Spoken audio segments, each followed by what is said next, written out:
Hey you everyone, welcome to a new video, and today we are going to talk about the new update. A lot of Pokemon's coming in, a lot of new stuff coming in, and also a very special surprise in the end, okay? So let's go, let's see what do we have new over here. Starting with the costumes, we have over here the Gladian costume, providing HP, speed, and both attacks, 5% to all the Pokemon, and then it says over here 500 to all Infinity type Pokemon? No. This is a mistake. All the other versions like Portuguese and Vietnamese, over here they have 25%. So basically the new Pokemon, the creator Arceus, will have 25% of all of these buffs, while every other Pokemon will have only 5%. Because I'm saying creator Arceus because it's the only Infinity type Pokemon right now. We also have some avatar frames over here if somebody cares about them, because technically if those come for free, keep in mind that those new avatar frames over here, so we have the Gemini and also we have the Jirachi avatar frame, those avatar frames actually do provide stats. It's not like the past, like the avatar frames from the previous months and years. Almost none of them would provide stats, and then they started to bring avatar frames that would actually give you some stats to all of your Pokemons. There's also an interesting feature that came out, which are the Pokeballs. You have like 2 Pokeballs that you can buy with diamonds over here. I already bought one. And what can you do with the Pokeballs? Basically, you can select a Pokemon and you will get power out of that. Basically, you are getting 5% speed. This 5%, imagine this 5% as if it would be furniture. So it won't be that much. But honestly, getting those stats for this amount of diamonds, it ends up being worth it compared to the furniture that you can buy at home. We can also see that some of those Pokeballs are obtained with tickets. So we have like actually very nice stats over here, HP and speed. We have like both attacks and 6% speed, and we have all of that saying that it's tickets. Now, I don't have the confirmation that all of the tickets are obtainable yet, but most of the tickets already are obtainable. So let's go over here to the team, reminding to all of the new players that the team mode is unlocked at level 80. So over here on the team, we have actually a new store, a construction shop over here, if we can call it that way. And as you can see, in this new store, you can buy a lot of those things that we will talk about in a little bit, but one of those being some of those tickets over here for those crowns. Now, I changed the account really quick since I have more crowns over here. This is the dev account, the testing account, as some of you guys already know. How do we get those crowns? So every day over here, you have at least 3 chances. So 1, 2, 3 that you can buy with gold. After that, be careful because you will start having to spend diamonds to buy those crowns. So just be careful related to that, okay? And what can you use those crowns for? As we already saw, you can use it on the store. And the store has like a bunch of other items. I will just buy these over here because they might be useful in the future. And all the other items, we will just explain that in a little bit. Oh, and keep in mind that every day over here you have rewards that you can claim, which is a donation progress of like just a combination of a lot of players that are in your team. So just come over here. This is basically free stuff, and this one 3 times every day, just collect them all, don't forget about it. Now, if we go over here to the team building tab, on the team building we have a Pokemon Center over here. This thing is basically one of the places where you will want to use your crowns. What happens is that you will spend a little bit of gold and you will spend a little bit of those crowns, and you will just power up your stats, keeping in mind that those stats will be applied to all of the Pokemons that you have on your account. Keeping in mind that each of those things will provide you with a very specific stat that you guys can see by yourself, and each one, in order to progress to the next one, you need to reach level 10 on the previous one. There's a rumor though that I could not confirm yet. Somebody told me that when you complete the whole circle, you actually power up those main ones again. So that meaning that this can go further than what we can see over here. That that possibly can go further than level 30, or maybe can be upgraded on getting like those base stats that are over here on these last ones. But hey, this is just a rumor, I don't have confirmations about it. It would be actually awesome if we could just go around and actually power up this even further, like getting more stats to our account. But since I have no confirmation, we just have to wait and see what will happen.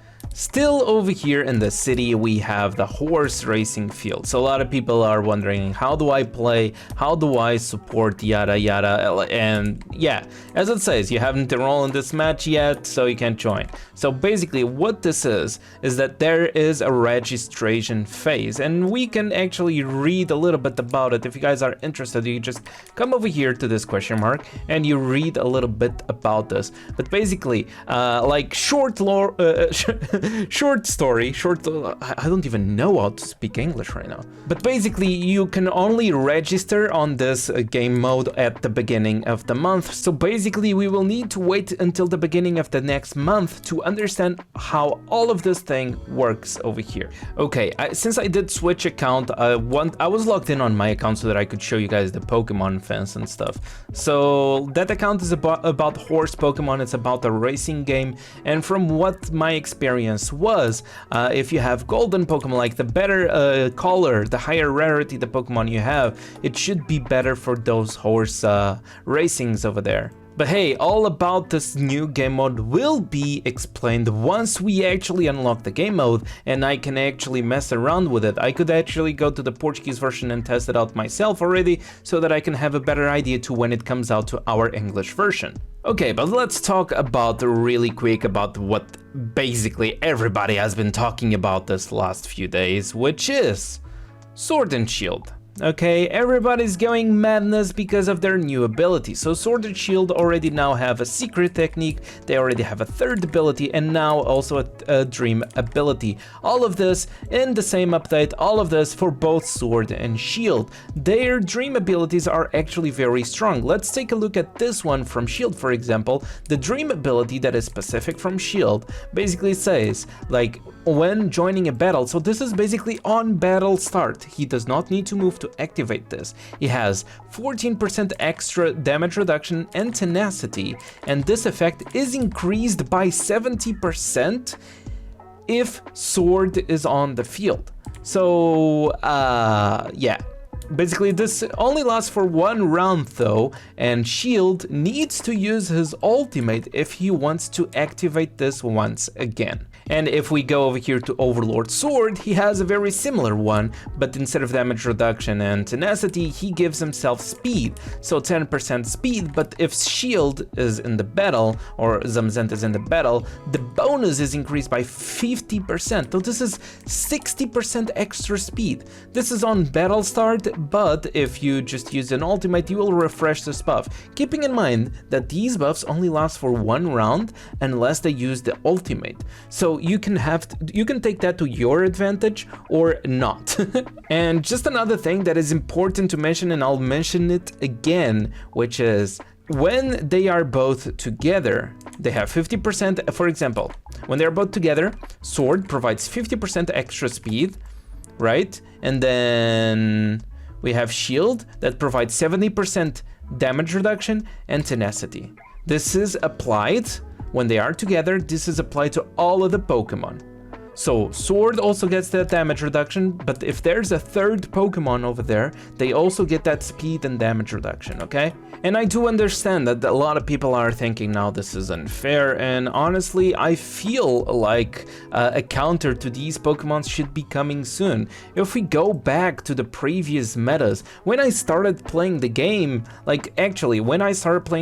the meta was Hoopa. Okay, if you would have a Pokemon giving you any troubles and it would sound unkillable, it would be a Hoopa. It was not Overlord, it was a normal one, but it was a Hoopa meta. If you did not have a Hoopa, it would be almost impossible for you to defeat a good player that would have a Hoopa.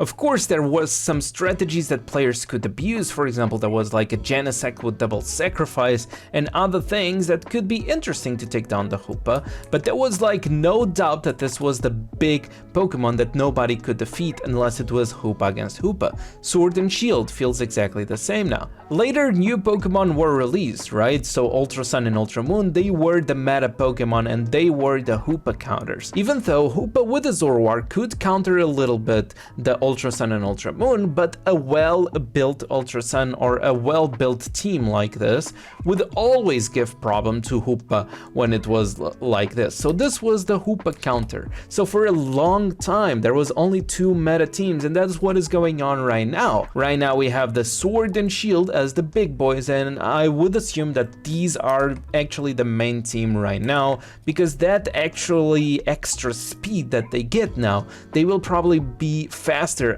I'm saying probably, but I'm almost sure that they are now faster than Black and White.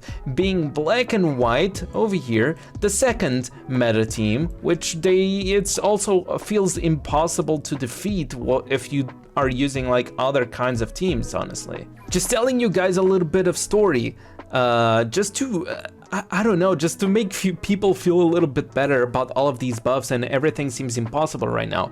Later, when Overlord started to show up, we finally have Overlord Guzzlord. So there was finally a direct counter to Hoopa. Hoopa would not have enough damage to kill this guy. This Hoopa was not immune to poison, and this guy would basically be tanky enough to eat Hoopa whenever he would want. And there was finally some kind of a healthy trio in the meta teams. There was Hoopa that could basically kill almost every team, and sometimes D&D. But D&D was, well, designed to actually counter Hoopa, so poor Hoopa. And then we would have a Guzzlord that would actually also counter Hoopa, but then it would just die to D&D because D&D could not do much, right?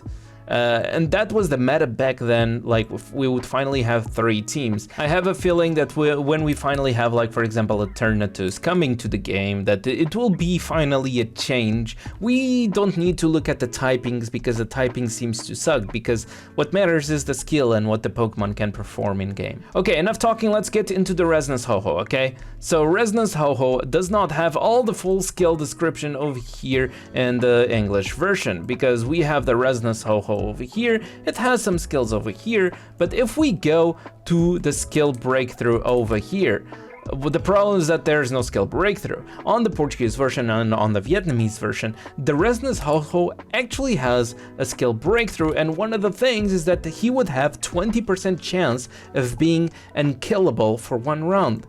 And that would 20% would actually activate randomly. I don't have all the skill translations over here with me, but hopefully I'm expecting to see this guy being played and see if he's good enough or not. Together to support this Resonance Ho-Ho in the future, we have Overlord Groudon. Not only supporting, of course, the Resonance Ho-Ho, but if you have a Flare and Zygarde team, maybe this could be a nice addition to your team.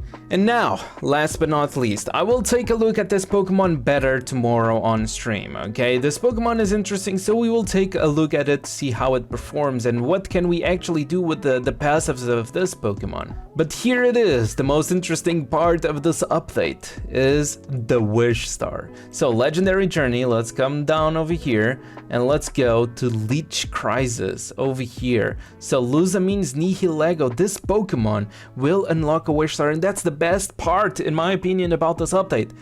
It is the Beast Star. Look at this.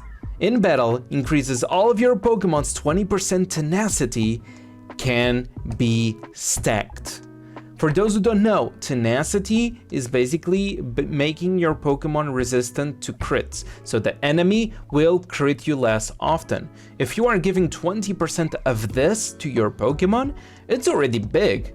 But if this can stack, this means that you can have 3 in the same team, and all of your Pokemon will have 60% tenacity.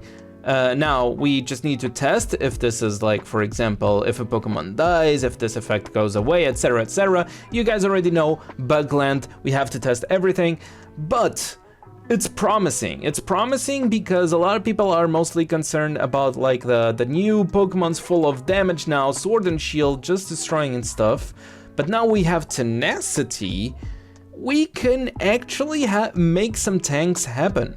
Or of course, there's already some tank Pokemons going on shining, like Dynamax, Diancie, like Flare, Zygarde as well. But if you give them even more damage reduction and even more tenacity, they will probably just take a lot of hits and, well, survive long enough to be effective in a battle. Well, this is it. I hope you guys enjoyed the video. Don't forget, tomorrow on stream, I'll be taking a look at this, especially this Pokemon over here, and maybe some other stuff. We have the Ho-Ho over here as well, but since we don't have skill breakthrough yet, I don't think it would be a good testing. But everything else we'll be testing around. So if you enjoyed this video, don't forget to leave a like, subscribe, all that good stuff, and I'll see you guys on the next video.